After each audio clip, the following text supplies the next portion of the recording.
Go. Hey, Dino. Hey, everyone in chat. Dino, do you think that guy got his security deposit back for 66 Exeter?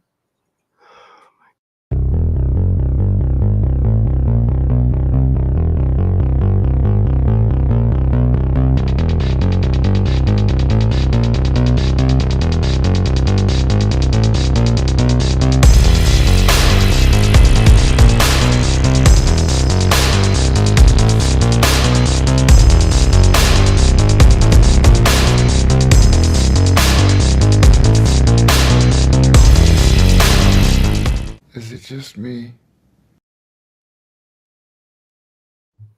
I didn't even think of that, Dave. You know, still in the same place for almost 100 years or whatever, 67. I think he could have cleaned it up. It could have cleaned it up, but listen, bio in the wall. We'll get to it. We'll get to it. Hey, everybody. Welcome to the Late Late Horror Show. I'm Dino, as always, and that is Dave Plouffe, is an officer of the law. Why that, Dave? Because I was watching a Pink Panther earlier today. Peter Sellers, Pink Panther. So yeah. I like it. I like it. Okay, so yes, we are going to do the X-Files episode 3, Squeeze. Yes. What an awesome episode. Oh my God, it was so good. It was so good. Let me say hello to everybody. Be sure to hit that thumbs up button. Check out the description below where Dave's link to his channel is. You can go there and watch some fun videos. Yeah. Or be surprised because it's gardens and cats. I posted one yesterday. I already got 100 views on it. There you go. Awesome.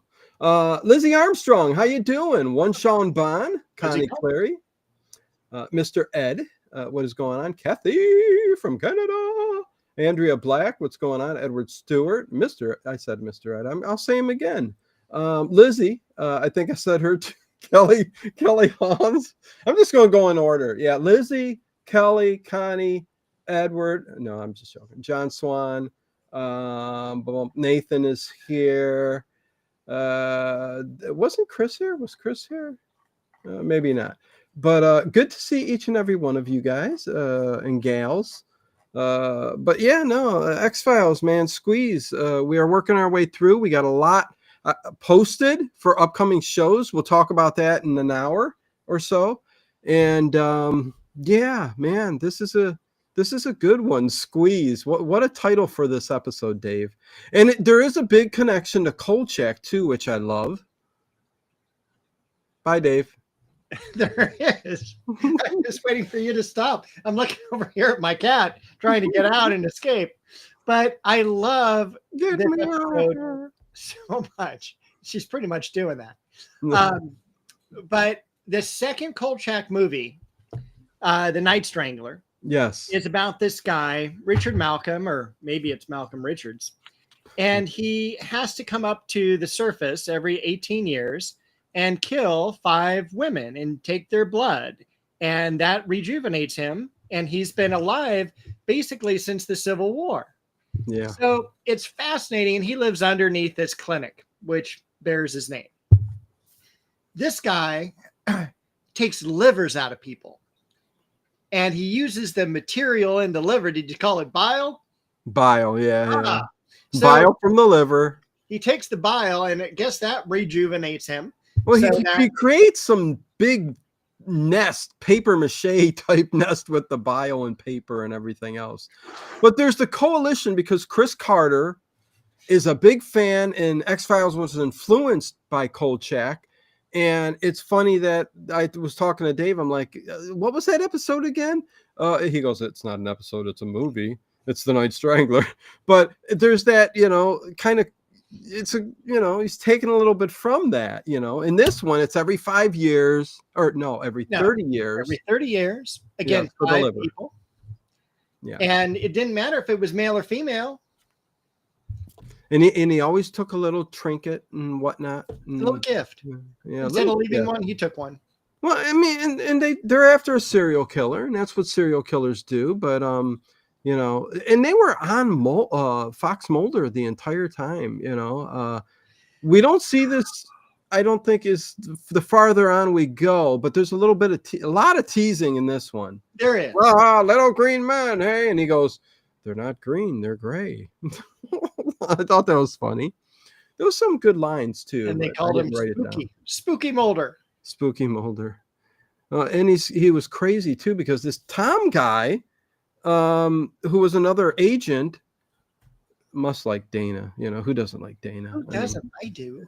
I know. You know, he wants Imagine having brunch with her. I just couldn't eat. I would just be staring at her. Yeah. Even Dave, even now, I mean, you know, I don't know how old she is, but man, she's still a fox.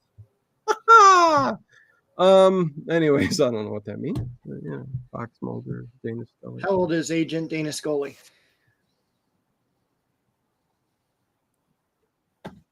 You mean Gillian Anderson? 64. She was born. So she's 60. 61 years old. Okay. Well, good for yes. She's a beautiful woman. Anyways, Overkill with an O is here. What is going on? Good to see you. Good to have you. Yeah, we'll get into it here now. But yeah, it's a great episode. I love the way this guy squeezes through tiny little vents, and then when we finally see him go down the chimney thing, he cracked me up. I wrote down, what does he think he is, Santa? I mean, or Plastic Man.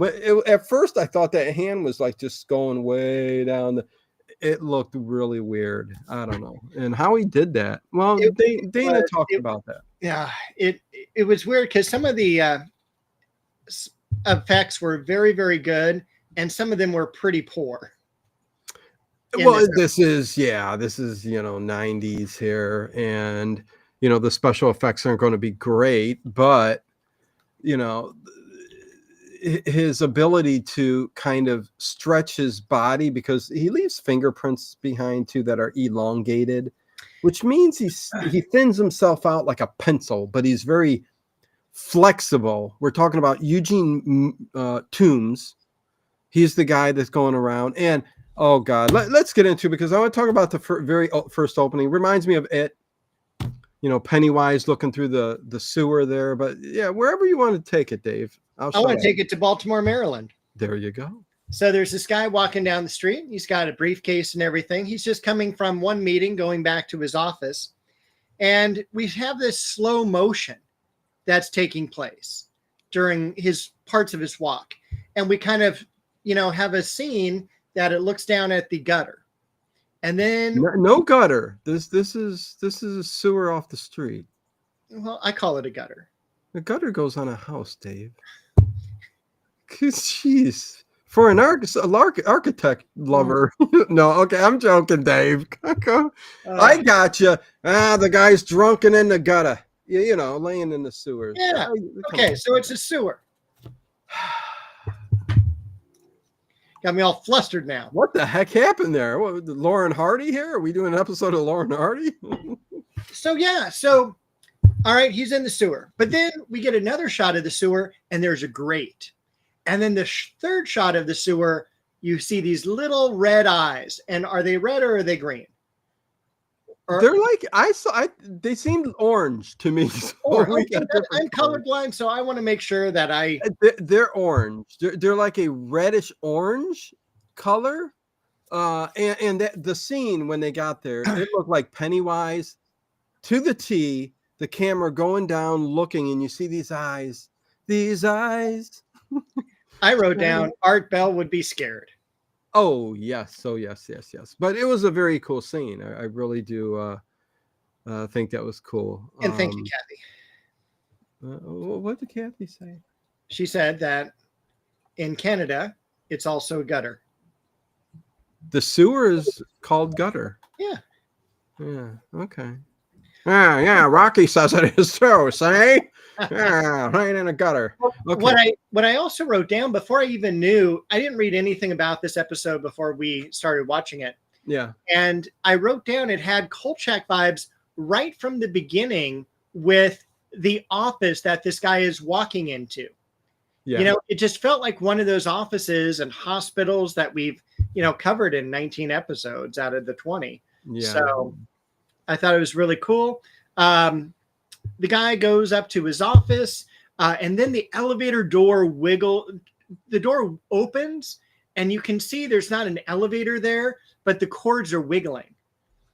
And I'm like, the hell does that mean? Oh, when you see when you see the elevator doors open, because the first glimpse you get to see is Eugene Toombs, which we don't know it's him yet, but the guy in the sewer. And then all of a sudden, and he's after this guy, this businessman who's going to the building. And then when he goes in, you see the elevator doors open, and then you're like, what's going on? And then you think, oh, he's climbing up through the elevators to get through the door. But that's technically not what's happening either, because he goes higher in the building, evidently. But continue. Let me say real quick, Harry Scott, member for 32 months, level 2 support. Nice. Thank you, Dino and Dave, for entertaining us with your wit and wisdom. Yeah. Well, thank you for, I don't know about any of that. I was going to say heavier on the wit. Heavier on the wit. But Harry, thank you, man. I tell you what, he hits, no matter what I do, always a comment after each and every video. I appreciate that, Harry. Again, if you guys could leave a comment afterwards, that would be great. Few and far between, I get it, 12-hour streams and stuff like that, but thank you, Harry, very much, and it's good to have you around. Hi boy donuts to you. So go on, Dave. They're going in this, he's going up to his office and he's going to call his wife. He does. He's going to call his wife. Hon, I got to work late. Presentation, man, it didn't go well today. I went down the toilet. Yeah, why don't you give me a call when you can? Thanks, bye. And he goes and grabs his Colts cup. Ed Stewart would appreciate that since he's a football fan. Yeah. And goes and gets some coffee and heads back to his office. And that's unfortunately the last time you're going to see him on screen. Well, yeah, because, hey, J.O.B. What's going on? Good to see you. You should be Jose Chung's From Outer Space. A fun episode, a nice example of people. J.O.B. We're going through every episode, my friend. So we will get to them all. Anyways, we're going to be a lot older. What's that? We're going to be a lot older and a lot grayer. Yeah, it's going to take a long time. And listen, I don't even think we may not even get through all of them, because there comes a certain point to where I never watched them again. And yeah, Patrick, whatever his name is. Anyways, One Sean Bond, member for 39 months at level 1 support. Patron for a year before too. Yes, for a long time, Sean. I appreciate it, my friend. It's funny where I found you and saw you at first. It's funny. Anyways, another stream. I can't remember the guy's name now. Yeah. Anyways, it doesn't matter. So yeah. What ends up happening is, because he's going to die, Eugene Toombs. Why do I keep saying Motes? Eugene Motes. It's not that. It's Toombs. Okay, going through the elevator, and then all of a sudden he's through the vents, and you look up at the vent where the screws start coming out. The screw starts unscrewing. I thought that was so subtle and so good. It's 6 inches, maybe 8 inches, maybe 10. I don't know. But by like 4 inches, it's very small. And you're like, he's going to squeeze through that? But the episode is called Squeeze. So, oh, thank you for moving that water. Did somebody say something, Dave? Who said something? Mr. Ed? J.O.B. Oh, J.O.B. Okay. Now the bottled water is without a... Oh, from last week. Good one. WTF Horror and Sci-Fi is here. What's going on? Good to see you. So he comes through that little thing and pushes his way out, leaves his thumbprint behind. And yeah, he kills him. And evidently he doesn't use any instruments or nothing. He uses his hand to pull out the liver. What a great scene, Dave. Not only that. You're right. Oh, it just made my stomach turn. You ever eat liver? I've never had liver and onions or anything like that. Oh, my mom made liver and onions all the time. and it was so good. The liver's tender, you know. I mean, it's not like meat where it just like that's a good steak. No, it just melts in your mouth. In, So in good. one of the other killings later, the guy's drinking some bourbon, and I wrote down, does cirrhosis of the liver matter as far as the quality goes for this guy's life expectancy? Yeah, and that goes back to the food too, Dave. I mean, you got to really keep track of like where you're getting the liver from that you're selling at the stores, right? It's got to be clean and pure. I mean, can you imagine getting a drunk goat's liver? That would be bad. Bad. Yeah, that would be bad. Oh no. Okay, we're awful. People. Can't wait for the marathon. Oh, Jesus. You're going to get a lot of that. Dumb jokes. Anyways, way dumb. I do not like liver, says Harry Scott. You know, it's one of those things where, you know, I grew up on it. My mom gave me it. So, and she said, eat it. and I liked it. So there are a lot of things out there. You just think of it, you look at it, and you go, oh, that's disgusting. No way are you getting me to eat that. But when you try it, it tastes pretty darn good. I'm never eating cow brains. No, you're not getting me there. Or broccoli. You know, my daughter took me to a restaurant the other day, and I got the tempura chicken, and I guess it said tempura vegetables on the side. And at this, like, it was a high class, like, Japanese wasabi restaurant. And every single one of the vegetables was a different vegetable. They had zucchini, cauliflower, sweet potato. There was a broccoli. You're never getting me to eat broccoli. I'm sorry. And what was the other? There was some weird potato thing, but it tasted more like a weird onion, but it was a potato type. Could it be like a yam or something? No, it was odd. And I'm like, I love tempura vegetables. Okay. And I mean, I love the squash, the yams, everything's great. I love it. Yeah. Okay. But anyways, I had to bring that up. I don't know why we were talking about liver. With it yet before we talked about Connie. Okay. My favorite thing at one of those restaurants, I have to admit, is eel. I love eel. See, that's something you're never going to get me to eat. And there's two different types, and this is like unagi, and it's got a beautiful plum sauce on it. And again, it's like when you talk about liver tasting not like meat. Yeah. Same type of thing. This just is delicious, and does it taste more like fish or more like lobster and crab? Tastes like flank steak. Really? Yeah. Huh. You know what? I take that back. You know, I might try it if I'm, you know, if it's sitting in front of me, you know, with the right sauce, plum sauce. Yeah, that might be good. Connie Cleary, thank you for the $10 super chat. Thank you, Dino and Dave, for the entertainment you both do. Can't wait for the marathon. Yeah, I can't either. That's going to be fun. We got a lot of fun stuff, even a guest. So Jeff Thompson. Yeah. Outer Limits fan. I'm a sucker for pickled octopus. Okay. So the very first time I ever tried sushi, I tried octopus and the wasabi sauce. And I didn't know how hot wasabi sauce was. Yeah. And I just dipped it like it was a dip. Yeah. It cleared out my nasal cavity. Oh, man. My brain. And I swear I could see about an extra mile in distance. That is how much it cleared up whatever was in my head. It was so freaking hot. Yeah. Oh, wow. That's a funny story. J.O.B. I do not like liver here. I do not like liver there. I do not like liver with tomato. I do not like liver with a potato. Good old Dr. Seuss. Yeah. That is funny. Anyways, okay, let's get back to the X-Files. Why not?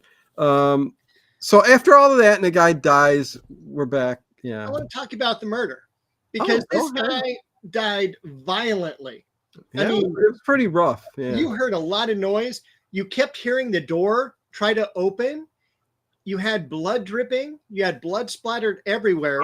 My comment, one less Colts fan.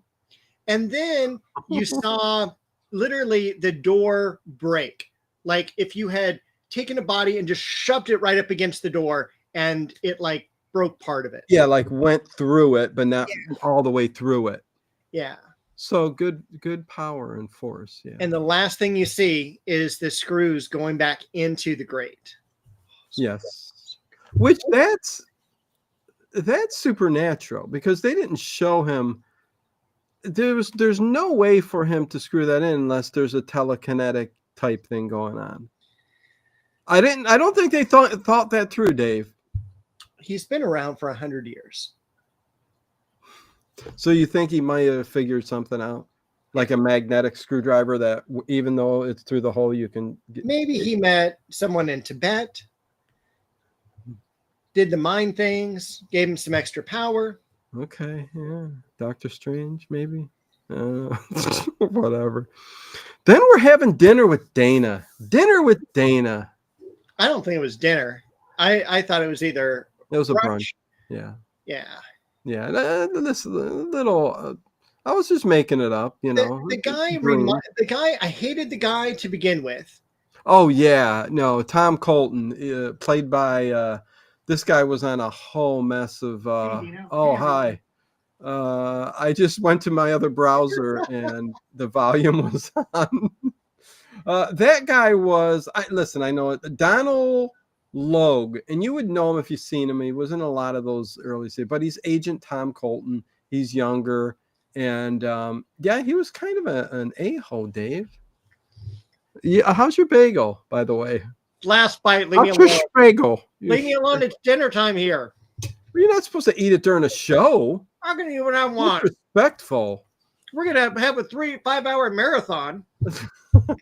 Well, that'll be fun to be able to do. I don't know why Dave is just chomping his jaws like that during a show. Yeah, I'm not going to put up with that anymore. You done? Damn you kids, what are you doing? Make sure your mouth is closed at least. Like my teeth aren't coming out. That would be awful. Jeez. That would be great. My mom, oh my God. Sorry. Half the show isn't even about X-Files. My mom, about 10 years ago, she was eating some food. Listen, she had a lot of kids, 7 kids. Her teeth, they ended up all coming out. She had a TMJ2 and stuff. She had a big, that false teeth type thing in your mouth. She was eating and she's talking to all of us kids and stuff like that. And she goes, "Wait!" And it flew across the floor. And we always talk about it. So funny. It broke in half too. So yeah, that was the bad part of it all. Yeah, that's expensive. Yeah, but the teeth flying out of the mouth, nothing funnier than that. I'm sorry. Anyways, hey, Sweet Indigo, what's going on? Hi, it's been a long time, Sweet Indigo. Well, you know what? Yeah, we're down to 24. Let's start talking about X-Files again. Oh boy. Go on, Dave. Listen, we got plenty of time to get through this. But if we don't bring up our little memories in between, what the hell is it for? We're having fun. Okay. We are. And if you like this, join us in early June for 5 hours. 5 hours of it, yeah. Okay. I wrote down that the agent did remind me of Doogie Howser a little bit. Really? Yeah. And it was just at about the right time for that show anyway. Are you colorblind? And is there something else going on? Doogie Howser? MD? Yeah. He just looked really young to be an agent. Like he just got out of high school. How about this? Okay. Thank you. Yeah. So they're sitting there and they're gossiping about other agents because the guy he's on the fast track to be promoted and he's pissed because this other guy got a promotion before him and he's on better than that guy. Kind of convince her to come back, be part of my team, man. Yeah. He wants Agent Scully to join him. I think he wants eye candy around all day long. Said some wisecrack about Close Encounters of the Third Kind. This guy was ripping Fox. I loved how Dana kept coming to his she was sticking up for him, throughout the episode. I thought that was awesome, And there's a scene a little bit later where he's like, what does he say again? He says, because she's like, you were a little jealous or protective. And he's like, yes. He goes over, reaches to her blouse where her necklace is, and he grabs it. And I'm like, what's going on? And she's looking down like, what are you doing? And he's touching. He goes, yeah, I'm a little territorial and protective. And she's like, what? You don't remember that part? Oh yeah, it's right after this. Next episode? Yeah, it's right after this. Oh, interesting. He lifts up her necklace and everything. I'm like going, wow, something going on there, man. I think they did have a thing early on in this show, but nevertheless, the guy's sitting there talking. Listen, I've got this. It would be nice to have you guys' input because there's this serial killer. It's killing people. And the strange thing is the liver's being taken. So this is right up your alley as X-Files. And brings her in or goes through her to ask Fox to join to see what he thinks about it. Even though he thinks, it's a bunch of BS, but yeah. Go on, Dave. Sure. Do you want to say something to Sweet Indigo? Sure. Thank you, Sweet Indigo. $10 super chat. I appreciate that. Pair character jumping up and down saying #1 fan. Thank you, Sweet Indigo. Really appreciate that. Much love. Thank you, Sweet. So Fox Mulder has a nickname called Spooky Mulder. And after 3 episodes, Dana Scully is known now as Mrs. Spooky. I thought that was cool. That's kind of cute. Yeah. So they're even talking. Mulder and Scully are talking, and he goes, "Do you think I'm spooky?" But they do go to the office building. They have good repertoire now. They do. I love the way they play off one another. There's this almost a intimate type of interaction between them. Yeah, a little teasing and camaraderie and like you said, intimate connection going on. Yeah, no, they're both into each other, Dave. What more can I say? Yeah, they're not much. But Mulder's looking around and he finds a fragment of something on the ground. And I don't know. Are you talking about them back at the murder site? Yeah. Yeah. Yeah. Did you say that? I thought it was implied. No, let people know. Now we're at the murder site. All right, we're at the murder site, literally the Usher office building. Yeah. And he finds this little, it looked like a staple. I thought it was a fingernail when I first saw it. And then I'm like, that's weird. And then I'm like, well, maybe it's lint from literally the air conditioning duct. Huh. I don't know. I thought it was a piece of metal that looked kind of like a staple. It could have been. It could have been like maybe a fragment of the screw that came. Either way, we make it. He looks up at the vent because it had something to do with the vent. But it bothered me because he didn't take it with him. Yeah, he just sets it down. Yeah, he just kind of moves it aside like it's a clue, but not that important of a clue. No. And then he goes to the vent, pulls out his trusty fingerprint duster thing. Yeah. Starts little doing black the powder. thing. He goes, there's got to be something on here. Yup, lo and behold, elongated finger.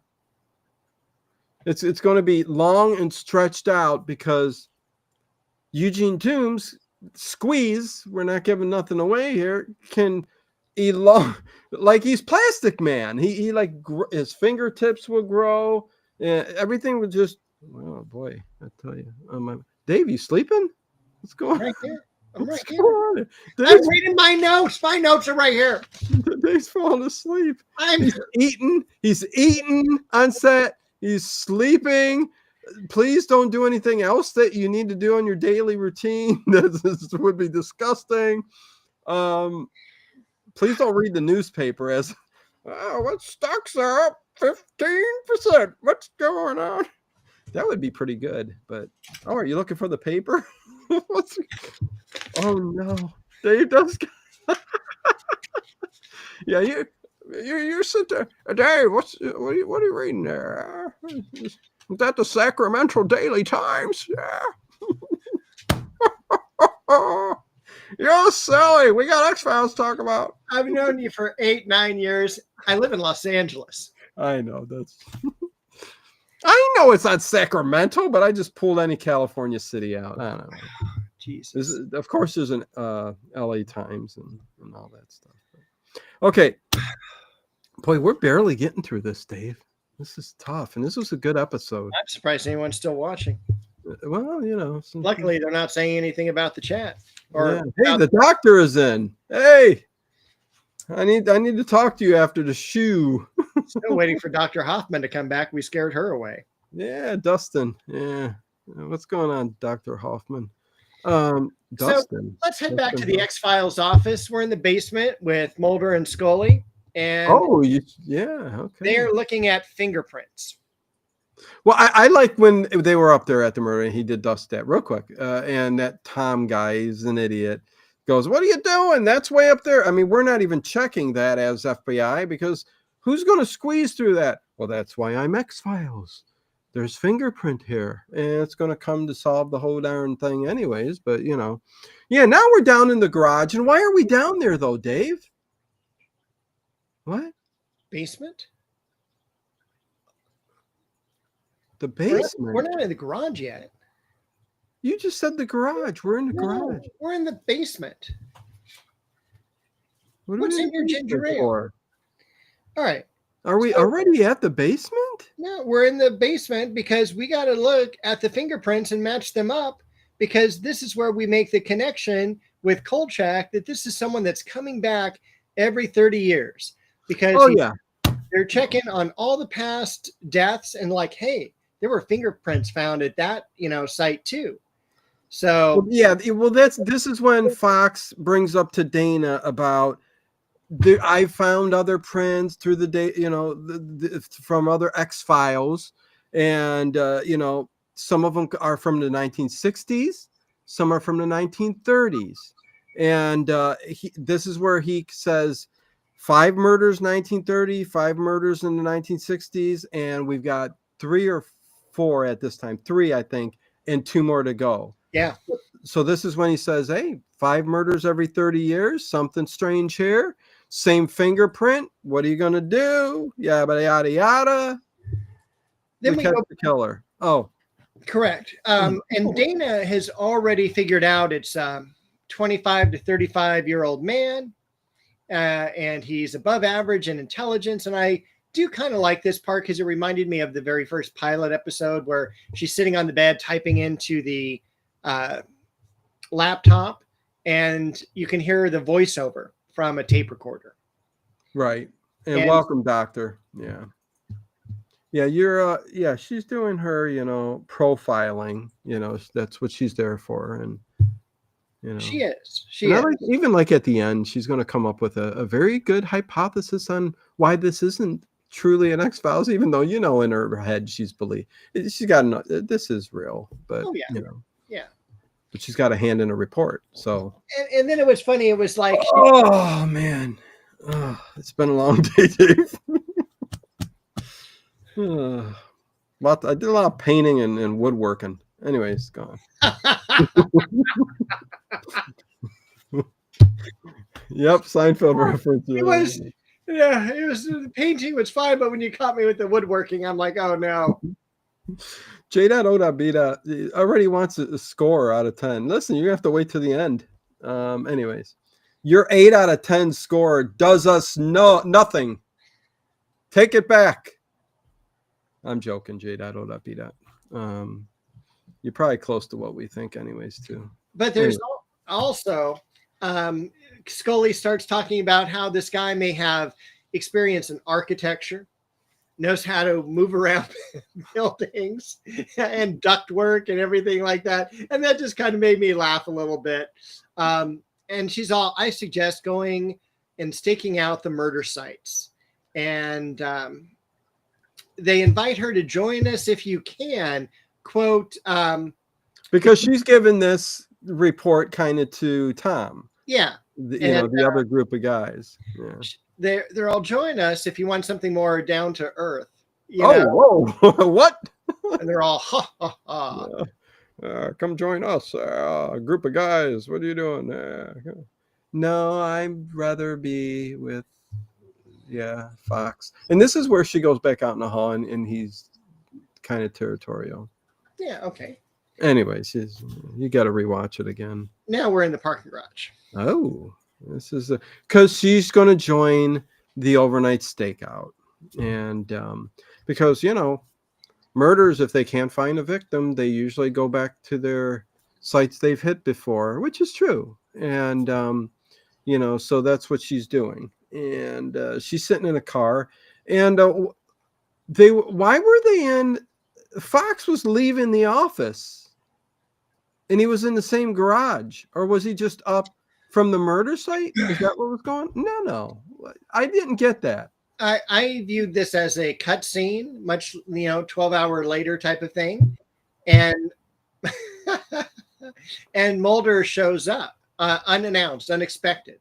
Yeah, and so that's why she's kind of freaked out by the noise, and she almost shoots him. She literally pulls the gun out right in his face. Well, he's all, you wouldn't kill a unarmed civilian, would you? What, did they block the entrance to the garage? I mean, is the whole place shut down? You would have thought, but yeah. Well, that would give away to the serial killer, if there truly was a serial killer there, that I probably shouldn't go in there. This place is sealed off to the FBI. So nada, yada, yada, yada. And they caught him.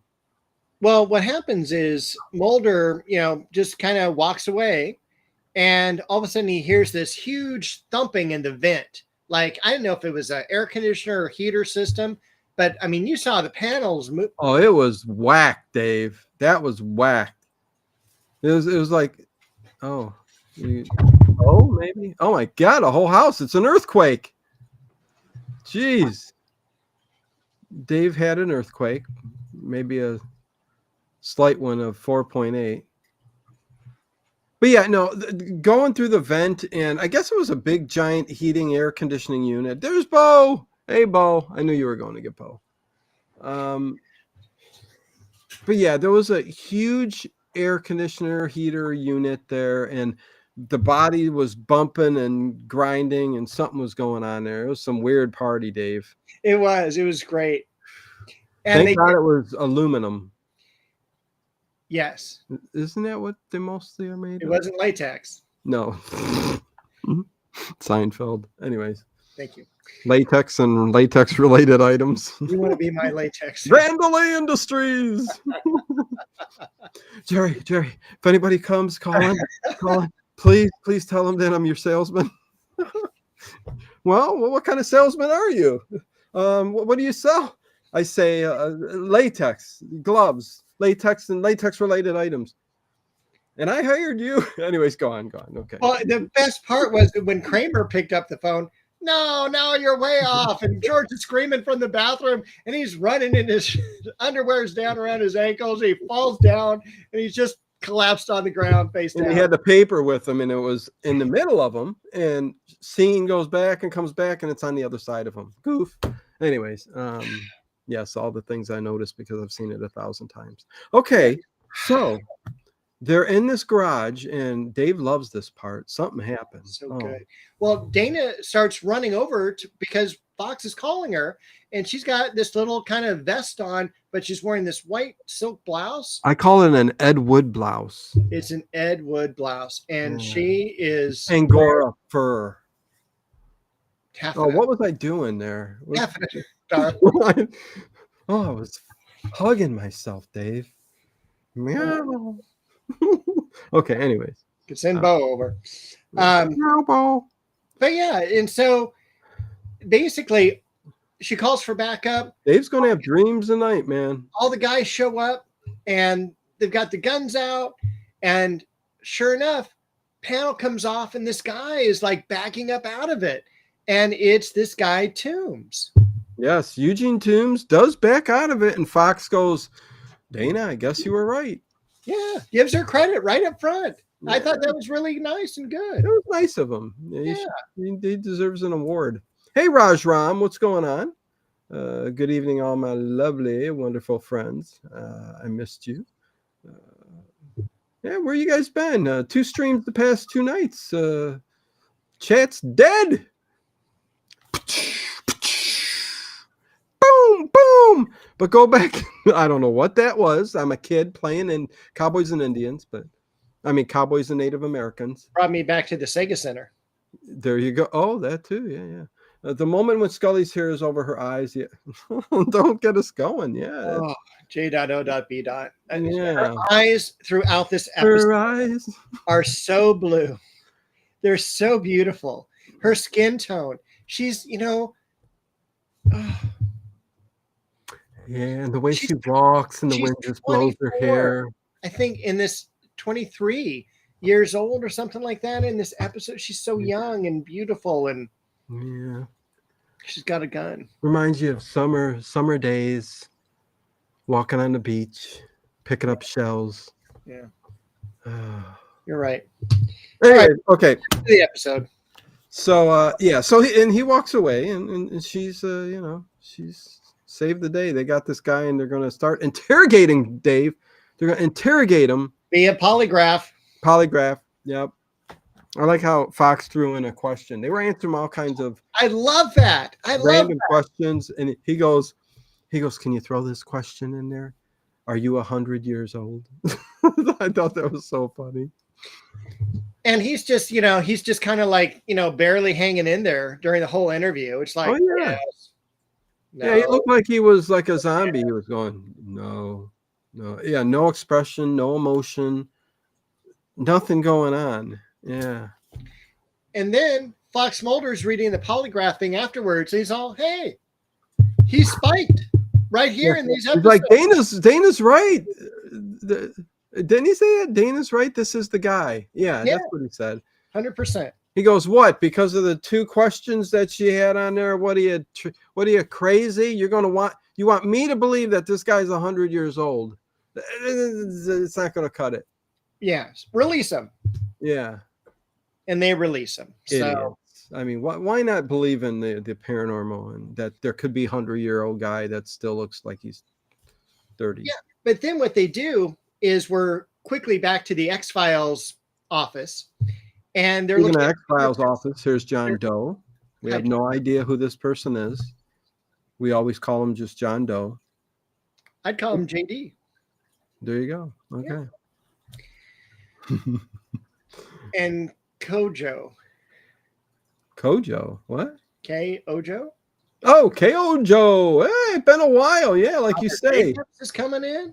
Hey, long time see. Good to see you, KO Joe and Albert Jacobs. Yeah.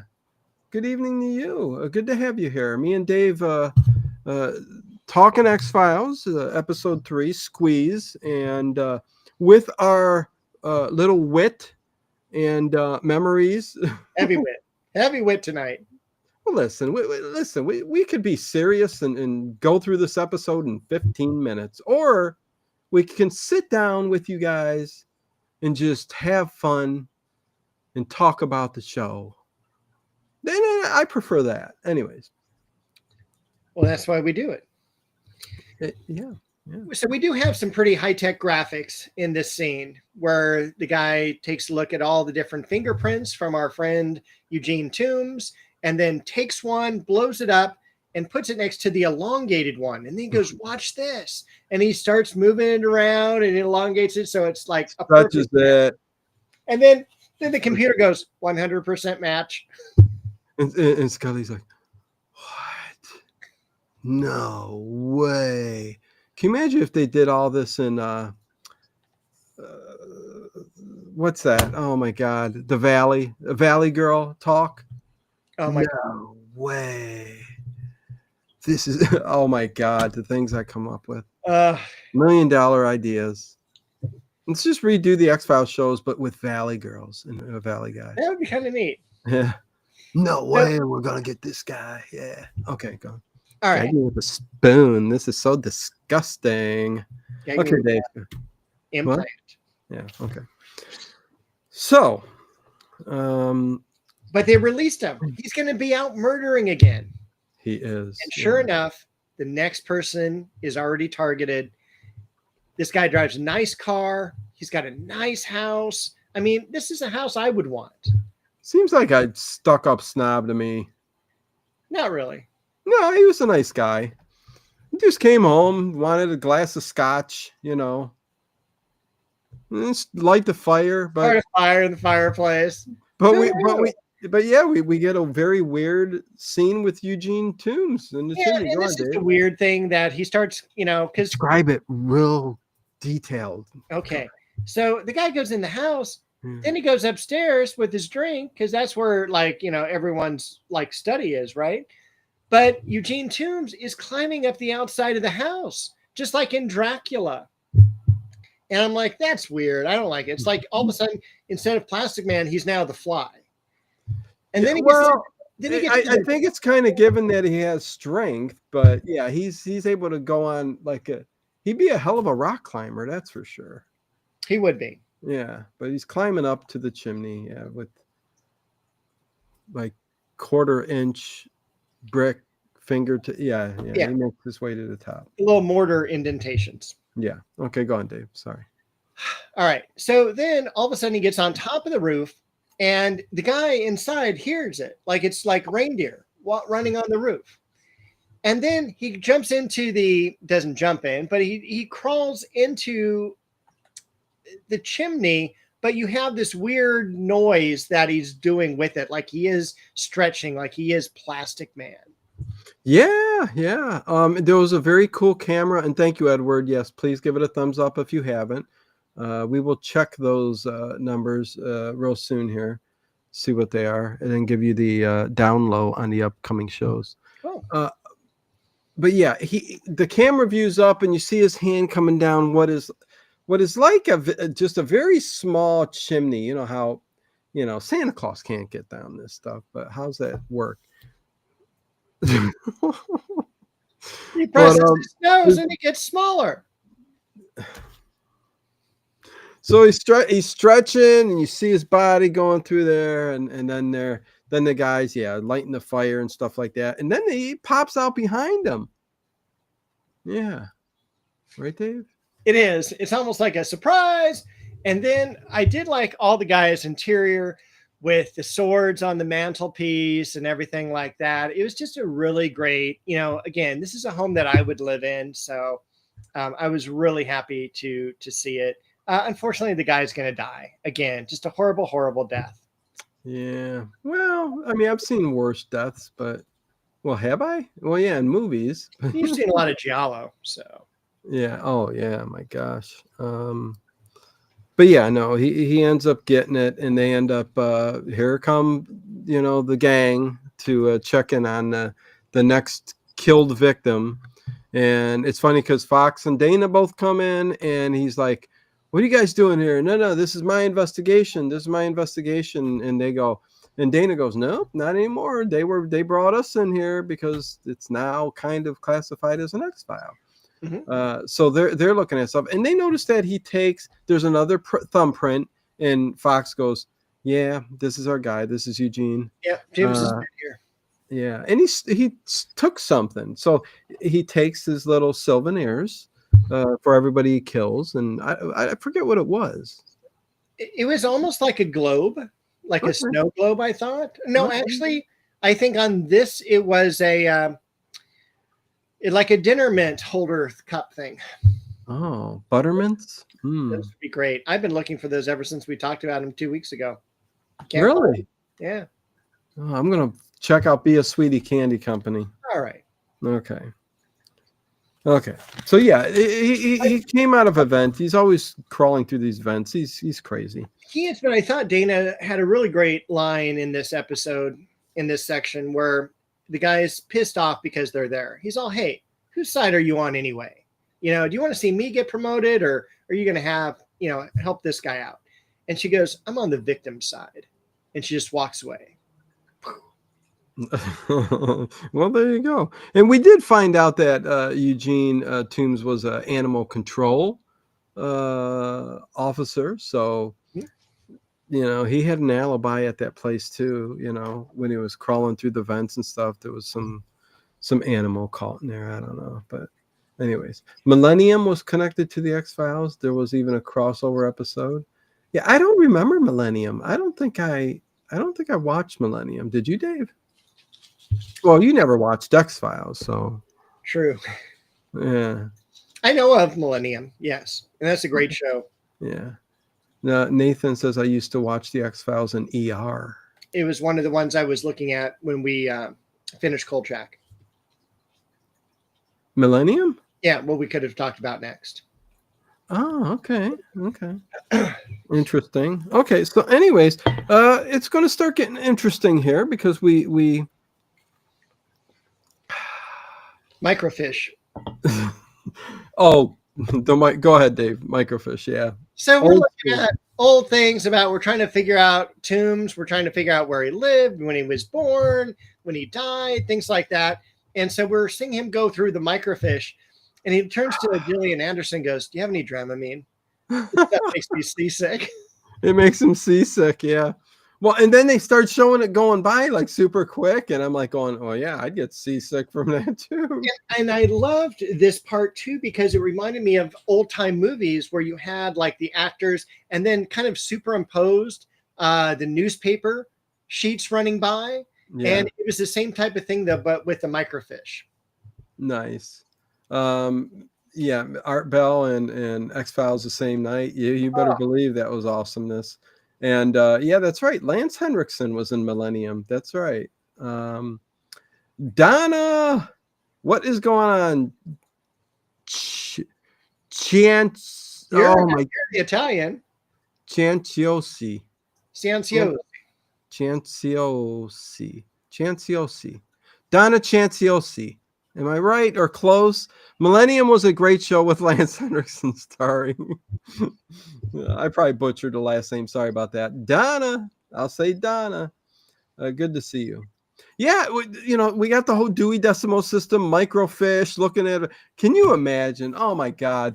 Thank God for the Library of Congress and digitizing everything because, woo! You know how hard it was for police officers, FBI, CIA, whoever back in the day to investigate some of these things. I mean, we know that. I mean, like state to state, city to city, a lot of times they never even talk to each other. I mean, it was just so nuts the way things worked back in the day, man. And we lived through it. Yeah. And things have changed. And I would say in that aspect for the better big time. I mean, if not just for finding victims and serial killers and stuff like that. But anyways. Just think of the Amber Alerts that we have now. I mean, they go right to your phone. They're posted on the freeway. They're, immediately, really is that is one of the good things. And, actually, when you had mentioned earthquake earlier, we got our very first pre-earthquake text, very much like the Amber Alerts. So, we had earthquake's going to happen type of thing, duck and cover. And sure enough, 2 seconds later, we had an earthquake. So yeah, you guys got that stuff going on over there. We do. Yeah. So, and you needed something like that. But anyways, they're going to end up heading to Scully comes in, says Tombs' apartment is fake. He's never lived there. Yeah, it's a cover. It's a cover. It's a cover. And they're going, we better find this last victim. Otherwise, he's not going to be back until 2023. Well, I know, right? And he said, by then you'll be running the FBI. So, whatever. That was kind of cool that he did that. Yeah. But he also, Fox said he found, I forget what he found. It wasn't a birth certificate, but records that Eugene Toombs, from back in like 1903, he was born, he said. But I don't know what it was that he found. It wasn't a birth certificate. I don't know what it was either. I'll have to go back and watch that, rewatch that part. And is this where he shows her the pictures that he found too? No, that's going to be the sheriff, I believe. Okay, yeah. When they go visit the sheriff. Okay, Yeah. He that does, investigated from the 60s. yeah, yeah. So he goes, I found the sheriff though. Okay. But Let's so go. what's next, Dave? Do they go to the apartment yet? Not yet. They're going to go to Lynn Acres retirement home. Oh, okay. Now we're going to see the sheriff. Yeah, and that's actually my very first girlfriend, Lynn Acres. Lynn Acres. Lynn Acres. Never mind. It was funny to me. All right. Lynn Acres. So we're going to the. Am I missing something? Yes, retirement home. And they meet this old guy, and I actually thought the old guy was going to be the victim.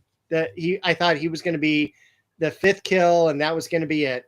But the guy is like telling us all about, the murders and everything. He goes, hand me that box. And he goes, I got some of this legally, some of this illegally. And so immediately we're all like, I like this guy. Yeah. And they go through it. And that's where they pull out the pictures of tombs looking exactly the same, but in black and white photos. I love it. Yes. From the 1960s. Yeah. It was really because the sheriff investigated all this and has the box. I love that he still has the box of evidence, and he's so shaken from this. And he also goes, I've been waiting for you guys for 25 years. I'm like going, what does that mean? I mean, he was expecting. Listen, I don't know. It was. Well, I thought it was really a nice pat on their back, because it was like, hey, I'm looking for someone who's going to go more into depth in this murder case, because this was so horrific, left such a scar on me, and that you finally have two young people that have the interest in solving this. So right. I thought it was great. Oh yeah. Because I guess he put two and two together and connected to crimes from 1930s too. I think so. The sheriff knew. Yes. There was a weird. He was kind of connecting the dots about the evil. He talked about when he walked in the room of Eugene Toombs' place. He said his heart was cold. His heart was cold. His hands were cold, something like that. And he could feel it. And he was kind of connecting it to like the Holocaust. He said it was like the evil of the Holocaust created this human monster. And I got a flashback to a newspaper article about the Holocaust a little bit later on. And I'm like, what kind of political message is Chris Carter sticking in there? Or it was a little weird. Yeah, I did not get the symbolism of that. I did not at all, but it was trying to be pushed there a little bit. I don't know. But yeah. This is where they find out 66 Exeter Street is the address. Yes. Where he lived. Bad part of town. Creepy building. Well, Sanford and Son, man, up at Watts.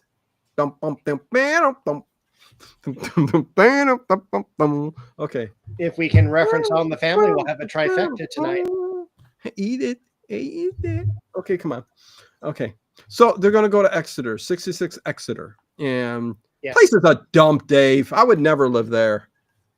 I guess he didn't really live there much either, because it was the room that they walk into was trashed. And the only thing left in the room was a mattress up against the wall. And of course, David Duchovny moves it, and it's like, what is this? Oh, there's a hole in the wall. You have a hole in the wall with a ladder that goes down. A metal ladder that's connected to a brick wall I don't know, but it leads down to like the basement, like crawl space area. And it's your typical, like, they're able to walk and bend, and get their way through. But they make their way to the back and they see a table full of all the souvenirs, I wrote down tchotchkes. Tchotchkes? Yeah. And that's a difficult word to spell. Tchotchkes? For yeah, what? Tchotchkes. Just little things here and there. It was just like a thing. Oh, got you. Did Donna ever respond and say, yeah, you were kind of close or anything? Donna unfriended us. Oh, unsubscribed, I think. Unsubscribed. She's like, they butchered my last name. I'm out of here. They're making fun of it. Hopefully you're still there, Donna. We have fun. We just laugh. Anyways, PBR Street Gang, what's going on? I don't feel tardy. Well, you should. It's an hour in. And before we continue with the crawl space in the basement, it's a good cliffhanger, Dave, as Art Bell would say. Kathy says I call them dust collectors, Dave. Dust collectors. And they are. They are. Yeah, I got a lot of... Well, no, I make sure dust isn't on any of my stuff. That's for sure. Especially with Lego. I got special vacuum cleaners. Like there's a little handheld one that looks like a gun. And it gets in real tiny spaces. Okay. Hey, Dave, guess what? What do we got coming up? It's the top of the hour. I don't know. My file's not opening. Oh, geez. Okay, well, let's see how many thumbs up we got. That'd be good. Yeah. Say, Rocky says we have 56 thumbs up. Oh. Well, my file has finally opened. I try, Dave. We can only be who we are. PBR Street Gang. This is We've had a lot of good watches recently, so I'm happy. Yeah. So today, obviously, is the X-Files. Next week is Scooby-Doo, episode 7. And the podcast. Oh, Scoob. Okay. June the 1st, we're going to be having Circle of Fear, technically episode 1, because we did the pilot. Yeah. The Dead We Leave Behind is the title. So I'm excited to watch that. Yeah, I enjoyed the first episode that we did. So, hopefully people will come and listen to us talk about the second episode. So yeah. And then we've got June the 7th is our marathon hangout for 5 hours, 8 p.m. to 1 a.m. Eastern Standard Time. We're going to pull an Art Bell is what we're going to do. Yeah, 5 hours is long enough. Who knows? Dave may jump off and I may keep going. I doubt it, but who the hell knows? Then we got Night Gallery, X-Files, Columbo, Jeff Thompson, Art Bell, Wild Wild West. There's so much we do. There's just not enough Sundays. Yeah, I mean, unfortunately, you do once a week, but I mean, that's the way it's got to be. So we fit in what we can, and we're at 104 episodes we've done together. Yeah, today I think it's 105. 105. Okay, so yeah. And the 5 hour marathon. Listen, we're gonna have maybe a guest or two, and we're gonna do a lot of different things we never do on these shows, like we're gonna talk food. A lot. No, I mean, we always talk food. No, I can't wait for the 5 hours of Dave and Dino. Yeah. Okay, well, thank you. Yeah, no, that should be real fun. Hope you're there. Yeah, I'll have plenty of fun and festivities lined up. And again, I might have some people on, but anyways, okay, Dave, are we ready? 56 thumbs up. We're cooking now with Crisco. Don't slow us down, Dave.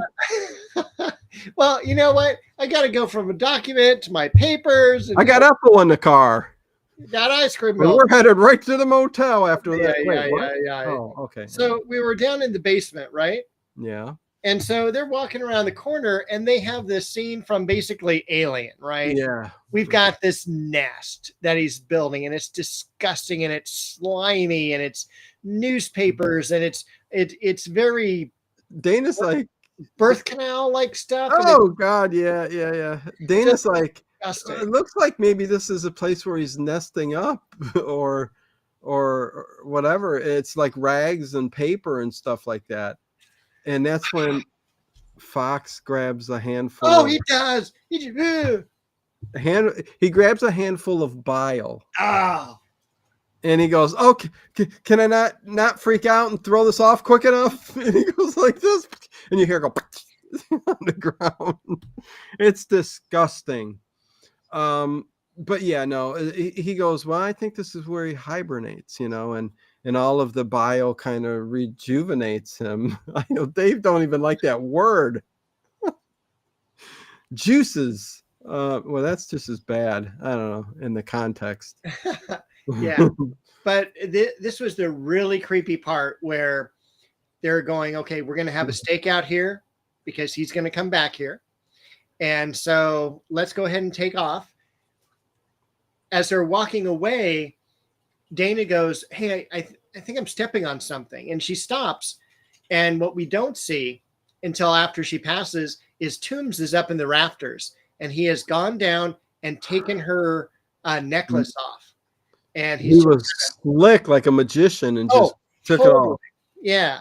Long time listener, first time caller, Harry Scott.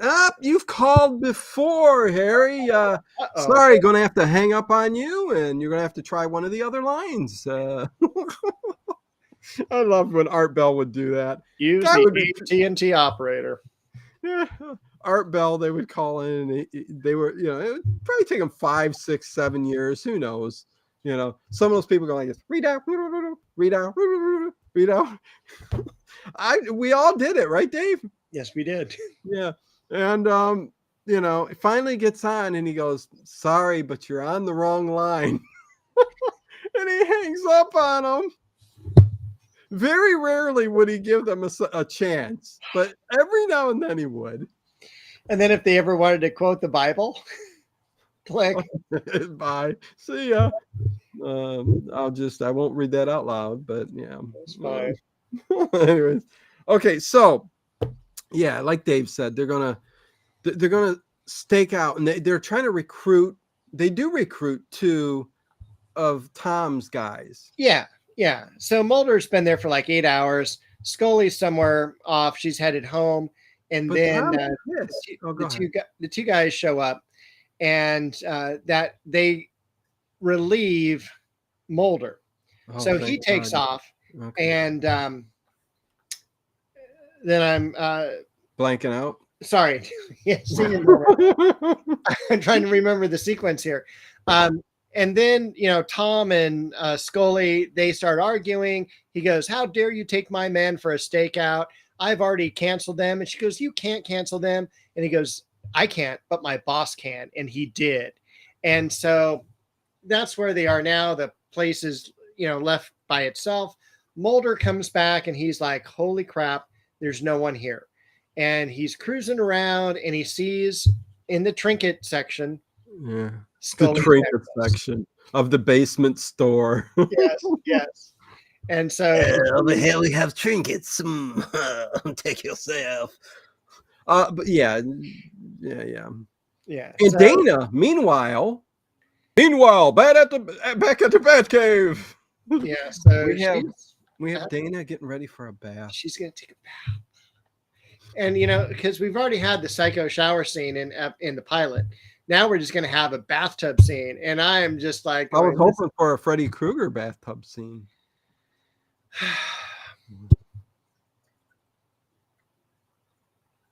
But she's quite. I wondered, why is she there taking a bath? It was a long day. Yeah, no, but there's a lot going on, and they're trying to get. This was the thing back in the day. I mean, can't take a bath when you're busy. Well, they're all on landline phones too. It doesn't help. You're trying to get a hello. You're trying to get a hold of Fox. She and Fox would be trying to get a hold of her. Oh my God, get back. Cell phones, man. If they had them back then, things would have been different. But she figures he's out just gallivanting. Yeah. And she's going to take a bath. She is. But she should be at Toombs that apartment. I got you. But yeah, put this in. Yeah, don't just quit. The night's up. I'm gonna soak in a tub. And this guy ends up. And did she even put in a little bit of stuff, a little bath bomb? Yeah, what kind? What stuff? I don't know. Lavender bath bomb? Is that what you put? She filled up the tub, and then I thought she sprinkled some stuff in. Some lavender or whatever. But then it's coconut oil. And we know that it's cocoa butter, Dave. I'm sorry. So we know that Toombs is around because we're seeing, his point of view, and she's just about to get undressed. Doesn't even have a button unbuttoned yet. And stupid Chris falls Carter. on her. Bile. Stupid Chris Carter. Jeez. and she knows immediately that it's Toombs, and she's all like, Yeah, because bile drops from the vent above her. "We just said that 2 seconds ago." Oh, did you? I'm sorry. I've got a slight delay, Dave. No, you don't. Oh, We are live. The chat has the delay. Oh boy. Okay, so Anyway, yeah. I'll say hello, and you tell me when you hear it. Hello. You know what would have been really good if, as she walked by Yeah, that I vent- know what would have been good if the bio. well, other than that, Dave, come on, calm down, my brother. It would have been cool if, as she was walking by, she had a plate of toast and that bile dropped right on it because it looked like honey. And she had a knife with her, and she go, oh, wait, what? Did I put honey on it or didn't I? And she just like, if it was a horror movie, what are the odds? Probably pretty good. Dave probably always has honey sitting in front of him, and we never You knew saw me it. having the bagel. Oh, okay. I put honey on the bagel. What else did you put on the bagel? Just honey? Yeah, Okay. Last week you had a whole mess of stuff on there. I did. I had jelly last week. Was it jelly? Looked like you had pepperoni on it and all kinds of. Make a pizza bagel next time. Oh, Yeah. you know. Anyway. There's not any good pizza places near here. Oh, that's it. I felt for you, Dave. We got a million of them here, but all so good. Different styles. New York style pizza, Chicago style big deep dish. It's like this thick. Oh my god. Oh my god, yeah, no, it's delicious. But yeah, we have thin crust here, and just they barely put anything on it. Occasionally, you can get a good like veggie like supreme somewhere that has like artichoke hearts and pepperoncinis and things like that, tomatoes. But what the hell is that? What do you mean? A vegetable pizza? Yeah. What are you? It's California. Oh God, I knew there's something wrong with California. Well, that's not one of them. You need to throw as much meat on it as possible. Okay. You ground up hamburger meat, you fry it up, and you put it on there, and you put some pineapple. You get a nice sweet tomato sauce on there, and some onions, and oh my God, it's sausage. I'm good there. It sounds good. Yeah. Okay. Anyways, let's end this up. Let's get it done for these people. All We right. are almost at the end. We are quarter after the hour here. All is well. So Dave, what's going I'm on? 15, Bologna watch time. Bologna watch time. Yeah, so the apartment scene, Eugene Toombs finds his way out of the little vent on the floor, which was, yeah, go ahead, Dave. He flies out like Superman. He does. I'm surprised we didn't hear a pop. We didn't have the sound effect, but he like cruises out of the vent. He flies out like Superman. He does. But Dana's ready for him. And, they have a little fist fight, and I thought that was pretty good. Dana knew how to protect herself. And luckily, the whole time, Paul Newman. Paul Newman, you're looking at the chat. I was just looking at the chat. So Mulder, is showing up, and he's about to shoot him, but Scully gets in the way, and that gave him just enough time to think, hey, I don't want to shoot this guy. I'm going to take handcuffs. They get one of his hands, and they slap the other around the pipe of the bathtub. Yeah, big fight ensues, man. Yeah, it was a pretty good fight in the dark. Yeah, at one point, he had her pinned down with her arms above her head, and then he tried to take her liver. Yeah, I was going to go. Yeah, take it out. Like Jean-Claude Van Damme taking out the heart. That was great. But yeah, they got him, and they put him in an asylum. He's criminally insane. They do, and what I love Hannibal Lecter particularly about this episode is that there were so many endings. Once they got him handcuffed, that could have been the ending. Yeah, but then they show the scene where he's in the asylum, Yeah. and he's like licking the newspaper and he's putting it and he's making again, Making a nest. Yeah. making a nest. And you think that's another great ending. What's Well, going to become of that? That, and then Val Kilmer shows up and has the What? dinner for him, and he's all, here's your dinner, and he slides it through the opening, and the guy just stares at the opening going, I could fit through there. Yeah, because it's a little slot. And it's like, that's a good ending. But It's then a little we also slot. get the ending of the guy who is sitting, the old sheriff, and he's reading about the Holocaust, and then he opens up to the back of the paper, and it's like article about tombs being caught, and a picture of him, little article. Tears up a little bit. Yeah, he does. He tears up a little bit, and boom, we're done. And in the end, and it's so good. Yeah. What? Oh, I didn't even need my notes. My last thing was his way out. They gave him food through a small door. I wouldn't even call it a door, a little latch. And that's his way out. He's going to fly through it one day. He is. I mean, that could be another great episode, further down, season 7, something like that. But he does. So he didn't get his 5th kill, right? No, and that's another thing. I'm like, is this guy just going to disappear and just like decompose because he didn't get that 5th kill?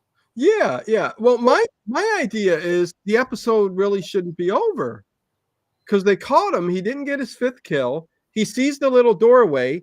Later that night, he can get out. But isn't the door locked? Well, I guess if he could unscrew from the inside, he could click the lock. Yeah, he could click the latch or whatever to get through that little. So he's still, the possibility's still there. I'm surprised they didn't. You're right there. I am. I'm backing in some books here, and I was just like, this damn cushion, man. But yeah, did X-Files ever do this? I'm trying to remember back if there was like a part 2, like in like 2 seasons later, they go back to this. Yeah, that's something they could have done. Yeah, gone back to this because he got out. They did that in actually Murder, She Wrote, which was really good. The very first pilot episode, the bad guy gets sent to jail, and in episode 7, he gets out of jail. No. Yeah, it's really good. It's really good. So cool. Yeah, so that's the episode. And what? Go ahead. J.B. gives it an 8 out of 10. He's been waiting for an hour on our marks on this episode. And it's tough because they're all so good. So it's like, how are you going to rank this? There is going to be one that's close to a 10 out of 10 eventually. But when it comes to episodes, I'll give this, you got 8.0 in my mind, 8 out of 10 in my mind, but I'm going to go 7.9 out of 10, which is not bad, Dave. I really enjoyed this episode. I love this episode. I am going to do 8.7. Wow. And if she had undone a button, it would have been a 9.0. Well, yeah. I mean, I would have put it up there too, but yeah, no, we're right around that 8. Dave's a little higher than 8. He's closer to 9. He really, really enjoyed this episode. Yeah, I loved it. But sometimes I do wonder about Dave's taste. So, I hang out with you. That's true. So yeah, you must be spot on these marks. Right.